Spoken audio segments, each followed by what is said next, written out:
Hello viewers, I highly welcome all of you to AE Accounting Tutorials.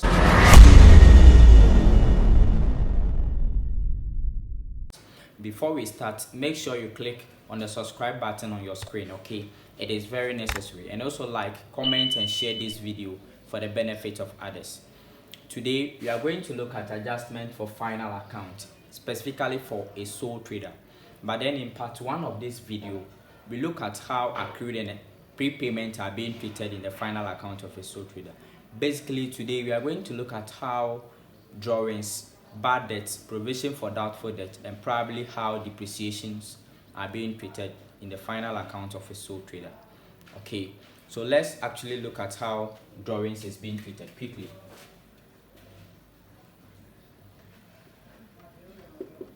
Drawings, okay.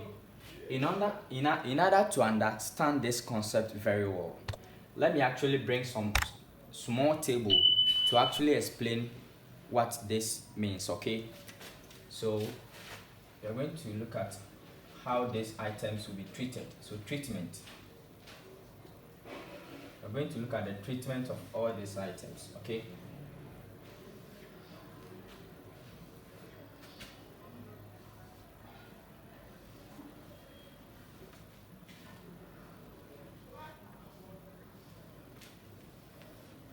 So items, you have my trial balance,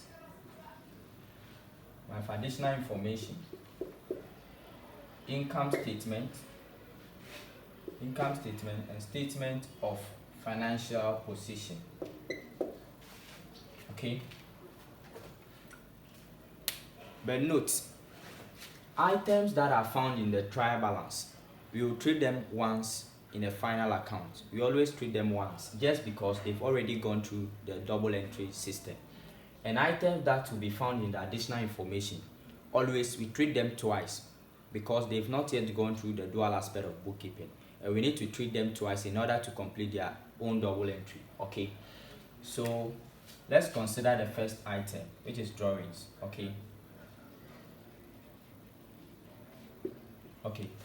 so anytime there is drawings in the trial balance, but there is no drawings in the additional information, the treatment is that we are going to less these drawings from capital. So if I do the manual sign, it's less. So we less it from capital in the statement of financial position. So we are not going to treat it here. Okay. And the drawings too, we can still break it into two. Sometimes we have cash drawings and stock drawings. Okay. So let's first of all consider the cash drawings. Cash drawings. This is a situation the proprietor decided to withdraw part of his cash for personal use. Okay. So we are considering cash drawings. Cash drawings. Okay. When the cash drawing is not found in the trial balance, but it is being found in the additional information, the double entry is that we are going to debit the drawings account and credit cash account. Okay, so that will end up lessen the cash drawings from cash. So you less it from cash. So less, that is minus. You less it from cash in the statement of financial position, and at the same time less it from capital. Less it from capital. You less it from capital. Okay. So sometimes there will be stock drawings. Okay. So let's also consider the stock drawings. Anytime there is a stock drawings is when the proprietor decided to withdraw part of his stock, maybe for a personal use. Okay. So when this happens, the double entry is that we debit the drawings account and credit our stock or purchase account. Okay, so the treatment is that when there is a stock drawings, let's say it's not found in the trial balance, but it is being found in the additional information. Okay, the treatment is that we are going to less the stock drawings from purchases.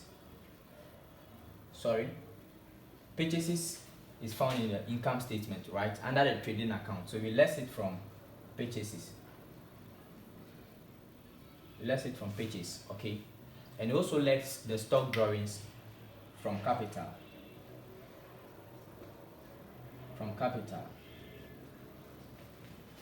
Okay, so with drawings, this is how you treat them in the income statement and statement of financial position. Okay, so let's also consider how bad debt will be treated.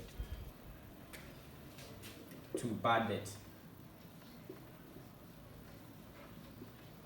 Okay, let's consider how bad debt will also be treated.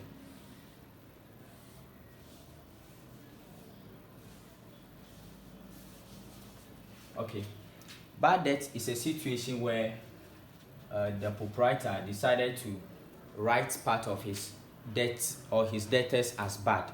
Maybe he think they may not be able to pay the debt because of maybe certain factors, and he write them off. Okay, so we are going to look at how bad debt will be treated in the final account. So 1, bad debt.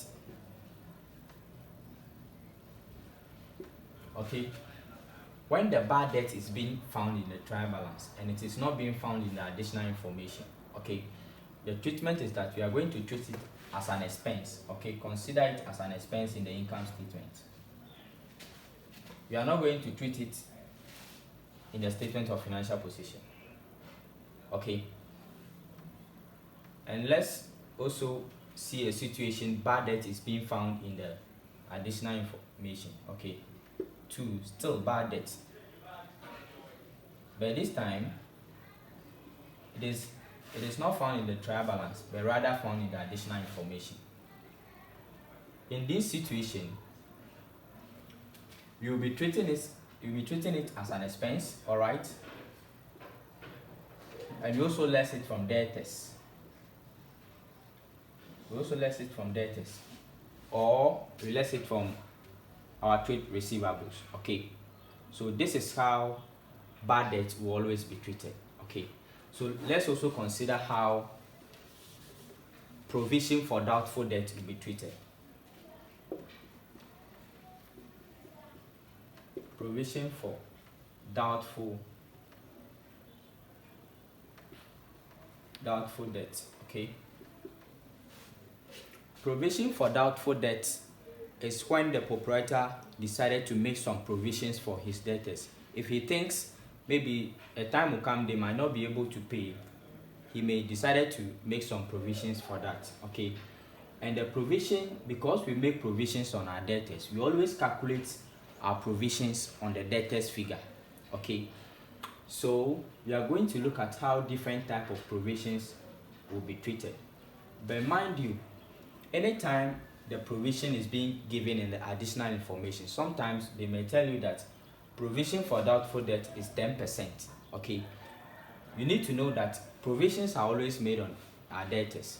So the 10%, you calculate it on debtors. Let's say you have your debtors amount in the trial balance as 1,000 cedis. Okay, and in the additional information, they said provision for doubtful debt is 10%. Okay, so what you need to do is that you calculate the 10% on this, and you're gonna get 100. So this will be your provision for doubtful debt. But sometimes in the additional information there may be bad debt, okay, before at the same time a provision for doubtful debt. Anytime there is bad debt in the additional information, let's say the bad debt is, there is a bad debt in the additional information. Let's say additional information, there is a bad debt of 100 cedis. If there is bad debt in the additional information, before you calculate your provision for doubtful debt, you need to less your bad debt from the debtors figure. You less it from the debtors figure to get 900 before you calculate your provision for doubtful debt on it. Okay, so when you calculate the 10% on 900, you get 90. Do you actually get what I'm talking about? Anytime there is a bad debt in the additional information, you less it from debtors figure before you calculate your provision for doubtful debt. But if the bad debt is being found in the trial balance, it means they've already taken it from debtors figure. So you calculate the provision for doubtful debt straightforward. Okay, so this is how the calculations will look like. Okay, so let's consider first of all, let's claim the bad debts and consider the provision for doubtful debt. Okay, so one, I'm still referring to the provision for doubtful debt.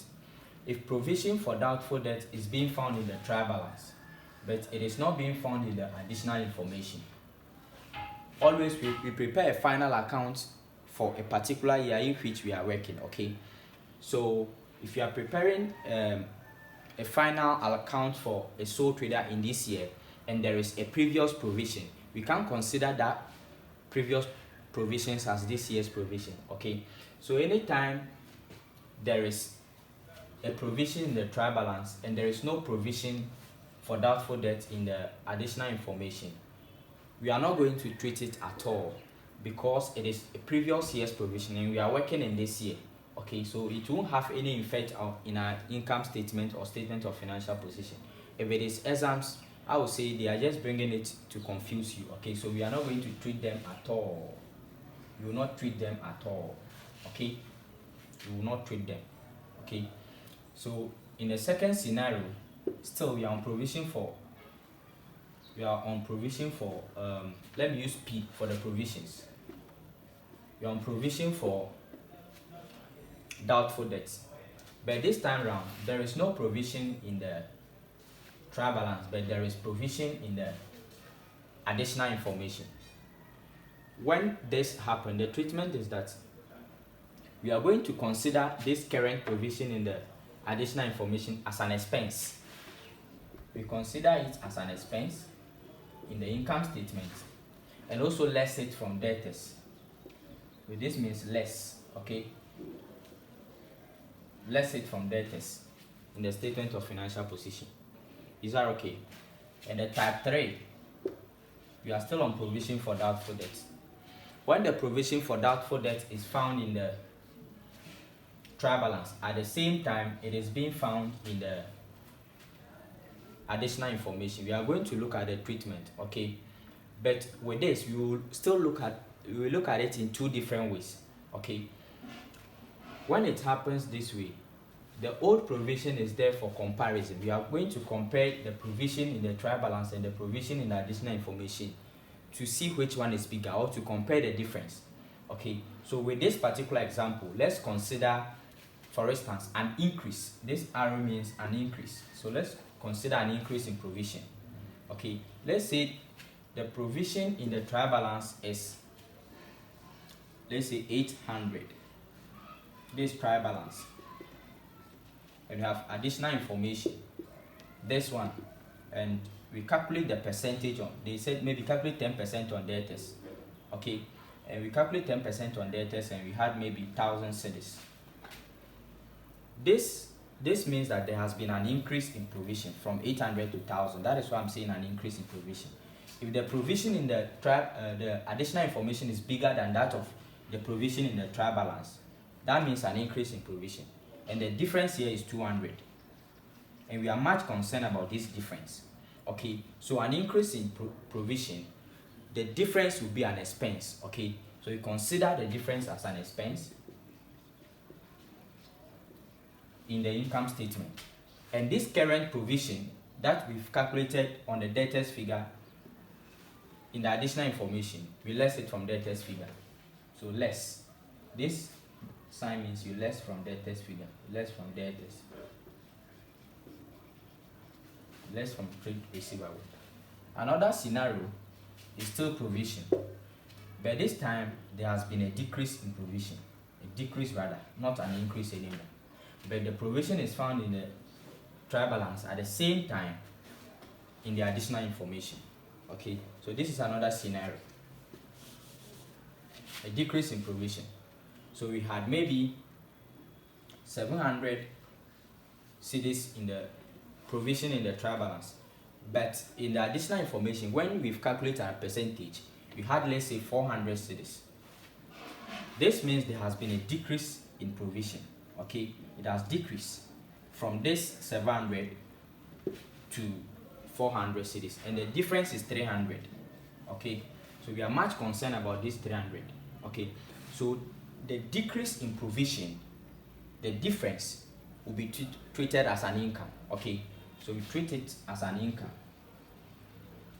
We add it to gross profit. Okay, and this current provision will be less from debtors figure. Less from debtors. So we less it from debtors. Okay, but in a situation where there is the bad debt in the additional information, okay, the bad debt is being found in the additional information. Let's say additional information, you have bad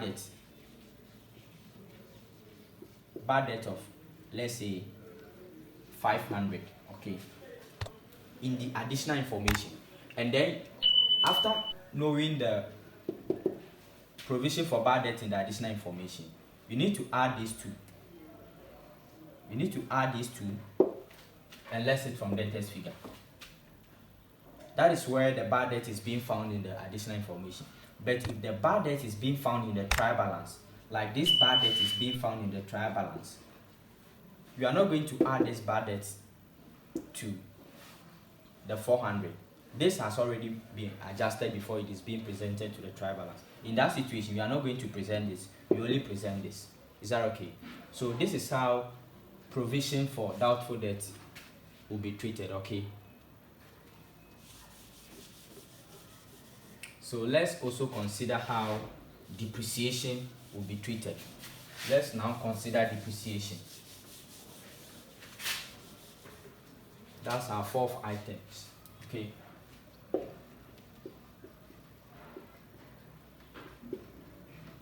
okay, when we talk of depreciation, we are talking about a reduction or a systematic reduction of the value of fixed assets. Okay, so anytime there is a reduction of an asset or a fixed asset, in order to know the actual value of the asset, we need to take the reduction from the cost in order to ascertain our carrying amount. Okay, so let's consider this as our statement of financial position. Statement of financial position. Okay, let's say we have our cost, we have our accumulated depreciation, we have the net book value or the carrying amount. Okay, and let's say we have our trial balance.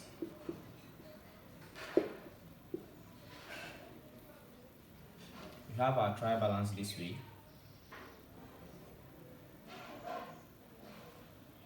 And we have maybe motor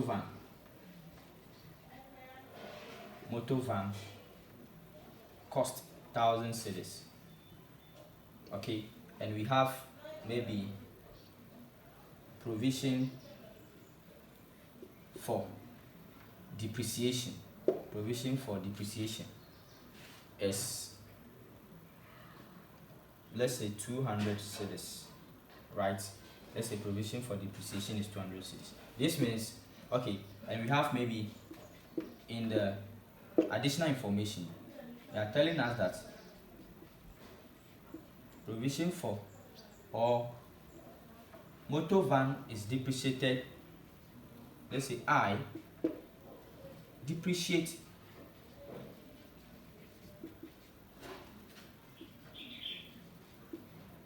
motor van by 10% on a straight line.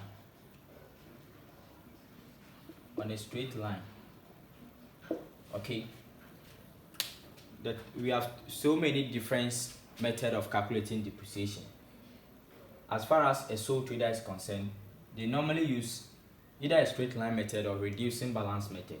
And the difference between the straight line method and reducing balance method is that when you have been asked to calculate depreciation using a straight line method, you are going to calculate the depreciation on the cost of the assets.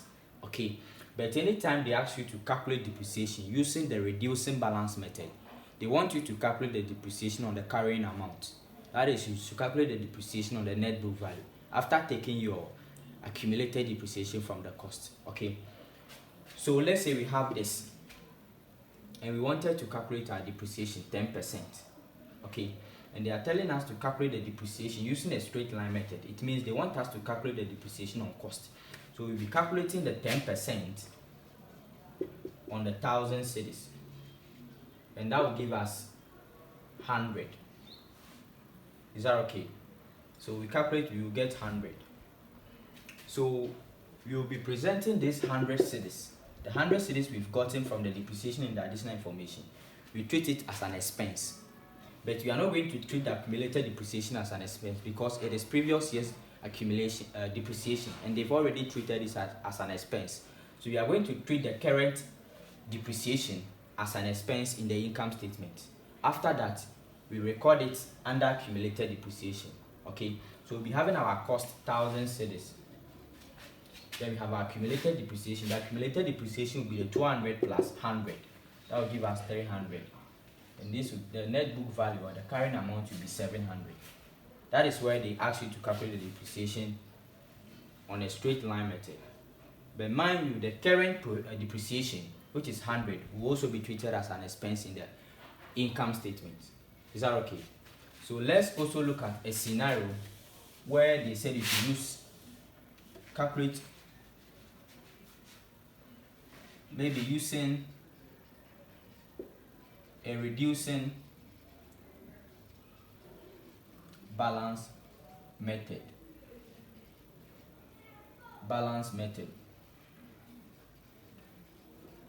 On a reducing balance method. I told you, when they talk of reducing balance method, they want you to calculate the depreciation or the carrying amount. Okay, they want you to calculate it on the net book value. So 10% on a reducing balance method, it means that, but note, the cost of an asset or the cost is equal to accumulated depreciation plus the net book value. Okay, now they want us to calculate it on the net book value. So what do? We make the net book value the subject. Then we have our cost minus accumulated depreciation. So we'll be having our cost motor van. We have the cost of 1,000 cedis. The accumulated depreciation is 200, and that will give us 800. Okay, this is the net book value. So if they've asked us to use the reducing balance method, we are going to calculate the 10% on the net book value. So 10%, and this will give us 80. Because this 80 cedis is now the current provision for the year, and this 80 cedis will be treated as an expense in the income statement. Okay, and it will also be subtracted from the cost of the asset in the statement of financial position. So we will still have our cost 1,000 cedis, the motor van. Okay, this will be the motor van, or let's say motor van. Motor van is 1,000. Accumulated depreciation will be the depreciation in the trial balance and the current depreciation. That will give us 280. Is that not it? Then we less accumulated depreciation from the cost, we get 720. Okay, so basically this is how adjustments or these particular items will be adjusted into the final account of a sole trader. With this, we will end our lesson here, but in our next meeting or next video, we will be looking at, we'll be taking a full practical question that involves the calculation, or that will be involved as to calculate for income statement and also prepare the statement of financial position with adjustment, and we will see how we will solve that practical problem. Okay, but then don't forget to subscribe on my channel. Okay, and also like, comment and share for the benefit of others. Until we meet in our next video, bye for now.